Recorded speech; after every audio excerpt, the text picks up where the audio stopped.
لیکن جو چیز سب سے اہم ہے وہ ہے انداز بیاں.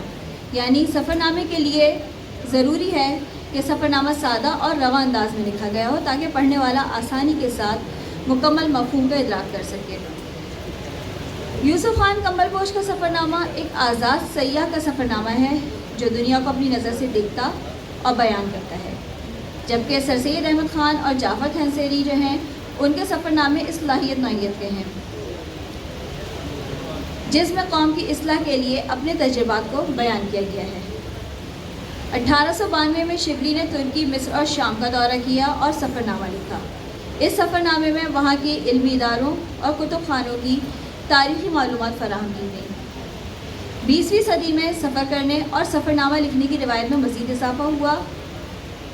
نازلی رفیع بیگم، خواجہ غلام ثقلین، منشی محبوب عالم، آغا محمد اشرف اور ترقی کرتا رہا. سفر آسان ہوتا گیا اور سفر نامہ نگاری کو فروغ حاصل ہوتا رہا.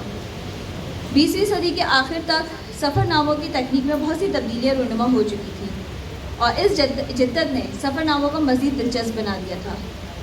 اس طرح اس دلچسپ طرز اسلوب نے نہ صرف سفر ناموں کی جاذبیت بڑھائی بلکہ 21ویں صدی کے سفر ناموں کے لیے راہ ہموار کی. آرٹسٹ ہیں اور وہ ان عناصر پہ روشنی ڈالیں گی جو ہمارے اردو ڈرامے پہ اثر انداز ہوئے، جنہوں نے اردو ڈرامے کو یہ شکل دی. 70 اور 80 کی دہائی کا وہ احاطہ کریں گے. آپ سب کی تعلیوں میں محترمہ کیف بدری صاحب. بہت شکریہ راشد، کیسے ہیں آپ؟ میں لکھ کے تو کچھ اور لے کر آئی تھی، لیکن اس کو اب مجھے کافی کلچرل ویلیوز، کلچرل نارمس پہ پڑتا ہے. اور ہمارا بھی جو آرٹ کا زمرہ ہے وہ تیزی سے فروغ پایا. اس میں آپ آرٹسٹ لے لیں، اس کے اندر آپ اداکار لے لیں، اس کے اندر پرفارمنس آرٹسٹ لے لیں، اس میں ہمارے سائنٹسٹ لے لیں. لیکن ایک بڑی امپورٹنٹ چیز جو یہاں پر اہمیت رکھتی ہے، جسے میں مینشن کرنا چاہوں گی، وہ ہے ہمارا 70 اور 80 کی دہائی کا پولیٹیکل سفر. وہ زمانہ ہے جس میں ہم روسی ہمارے جو اوپر انفلوئنس تھا وہ بہت زیادہ تھا. اور یہ صرف آج کے دور کا نہیں ہے. آپ اگر ٹیگور کا ٹائم لے لیں، آپ منٹو کا ٹائم لے لیں، یہ سب ادھر ہی کے لٹریچر کو پڑھ کر انہوں نے اپنی سٹوری ٹیلنگ کو اور اپنی کہانی بتانے کے طریقے کو ایک عملی جامہ پہنایا. خالی میڈیا تک میں نہیں اپنے آپ کو رکھوں گی قید. آرٹ جو ہے ایک بہت بڑا آسمان ہے جس کے نیچے بہت ساری شاخیں ہیں، بہت ساری ایسی شاخیں ہیں. میں شاخیں اس لیے کہہ رہی ہوں کیونکہ یہ ایک صرف ایک آسمان نہیں ہے، ایک آسمانی جانور ہے یہ کہہ لیتے ہیں، کیونکہ یہ جیتا جاگتا، سانس لیتا، بہت ساری مکالمات ہمارے جو ارد گرد کی انرجیز ہیں، پازیٹیو نیگیٹو، اس کو اپنے اندر سماتا ہے اور پھر ریئیکٹ کرتا ہے. وہ ریئیکشن جو ہوتا ہے وہ پھر ایک شکل بناتا ہے آپ لوگوں کی صورت میں. آپ لوگوں کو کیا نصاب پڑھایا جا رہا ہے، آپ اس کے ساتھ کس طریقے سے بات چیت کر رہے ہیں، گفتگو کر رہے ہیں، اس کی شکل کو کیسے بدل رہے ہیں، کیونکہ آپ سب ایک انفرادی شخصیات ہیں اور سوچ رکھتی ہیں. اور اس سوچ کو ایک اس میں انرجی ہوتی ہے جو کہ بدلاؤ کا عمل لے کر آ سکتی ہے کسی بھی معاشرے کے اندر، کسی بھی شہر، کسی بھی کنٹری کے اندر. اسی کو ہم ریولوشن کہتے ہیں. جب اس چھوٹی سی بات کا ایک خوبصورت سا سلوگن بنا کے عام شہری کے دل میں اور زبان پر ڈال دیا جائے تو ایک بہت بڑی ریولوشن آتی ہے. اور یہ جو طریقہ کار ہے، یہ جو حالات کے یا جو اس وقت جو خارجہ پالیسیز ہو رہی ہیں، کرنٹ جو ہماری پالیسیز بن رہی ہیں، اس کے ڈائریکٹ اثر سے ہمارے اندر یہ چیز آتی ہے. تو ٹیلی ویژن بھی ایک ابھرتا ہوا میڈیا کا آرگن تھا، اور اس نے 80 کی دہائی میں اور 70 کی دہائی میں جو ہم نے ڈرامے دیکھے، آپ لوگ تو میرا خیال ہے اس وقت پیدا بھی نہیں ہوئے تھے، پر میں ہوں یا راشد صاحب ہیں، ہم لوگوں نے یہ ڈرامے دیکھ کر جوان ہوئے، بڑے ہوئے. جوان کہے اس لیے کہہ رہی ہوں کیونکہ نجات اور ہوائیں جیسے ڈرامے بھی ہمیں دکھائے گئے جو کہ 18+ تھے. لیکن اس دور میں ایک الگ قسم کا گھر کے اندر مطالعہ ہوتا تھا اور الگ قسم کا ہماری فیملی. مجھے پتہ ہے 8 بجے ہم لوگ بیٹھتے تھے، جو PTV ہوتا تھا خالی ہم جب بیٹھ کے وہ دیکھتے تھے اور منصوبہ بندی کے اوپر بات ہو رہی ہوتی تھی تو بچوں کو سمجھایا جاتا تھا، چاہے وہ 8 سال کے ہوں 10 سال کے ہوں، پر ماں باپ کا ایک اوپر ہمارے نگرانی ہوتی تھی کہ کیا دیکھا جا رہا ہے اور اس کو سمجھنے کا طریقہ کیا ہے. اس کے بعد جب ہم بڑے ہو جائیں، تھوڑا سا شعور آ جائے، تو ہم اپنی سوچ کو اس سوچ کو آگے لے کے چل سکتے ہیں یا اس سے الگ ہو سکتے ہیں جو ہمارے والدین کی سوچ ہے. بہرحال یہ جو کہانیاں تھیں جس میں حسینہ موئن کے ڈرامے آ جاتے ہیں، جس میں منٹو کی بہت سارے جو ڈرامائی تشکیل ریڈیو کے اوپر ہم سنتے تھے جو آوازوں کی صورت میں، اب آپ لوگ اس کو پوڈ کاسٹ کہتے ہیں، لیکن اس زمانے میں یہ ساؤنڈ آرٹ کے ساتھ ہمیں ریڈیو سنایا جاتا تھا. وہ کہانیاں بڑی خوبصورت ہوتی تھی اور ان کا ڈائریکٹ اثر آپ کو ملتا ہے گورکی سے، چیکوف سے اور ٹولسٹوئے سے. تو اور وہ کیا باتیں کرتے تھے؟ وہ باتیں کرتے تھے سوشل ڈسپیرٹی کی، وہ باتیں کرتے تھے جینٹریفیکیشن کی، جو ہمیں نظر آیا کوانٹم فزکس کی، جو ہمیں نظر آیا منچلے کا سودا میں. کوانٹم فزکس کے اوپر اتنی طویل گفتگو. آئی ونڈر آپ لوگوں کو پتہ ہے کوانٹم فزکس کیا ہے؟ آئی ہوپ یو گائز نو کہ کوانٹم انٹینگلمنٹ، کوانٹم فزکس کیا ہے. یہ ہم نے 70 کی دہائی میں طلعت حسین کے منہ سے یہ اسکرپٹ سنا اور وہ اس پوری کی پوری جو پالیسی تھی، ایکسچینج پروگرام تھا، اس کا ڈائریکٹ اثر تھا. اس طریقے سے میرا خیال ہے ہمارا جو نظام ہے ڈرامے کا اس نے شکل پائی اور وہ اب بدلتا جا رہا ہے، کیونکہ آج کی پالیسیز، آج کا جو ذہنی تھنک ٹینک ہے، جو ذہن چل رہا ہے، جو نصاب آپ کو پڑھایا جا رہا ہے، آج کا ڈرامہ ڈائریکٹ اس کا اثر ہے. تو آپ لوگوں کے اب ہاتھ میں ہے کہ آپ لوگ کس قسم کی سوچ کو سوشل میڈیا یا سوشل ڈفرینٹ نیٹورکس کے اوپر آگے لاتے ہیں، کیونکہ جو آپ کہیں گے جو آرٹسٹ ہے اس کے ایگزیکٹ ریئیکٹ کرے گا پیرلیلی. Thank you so much.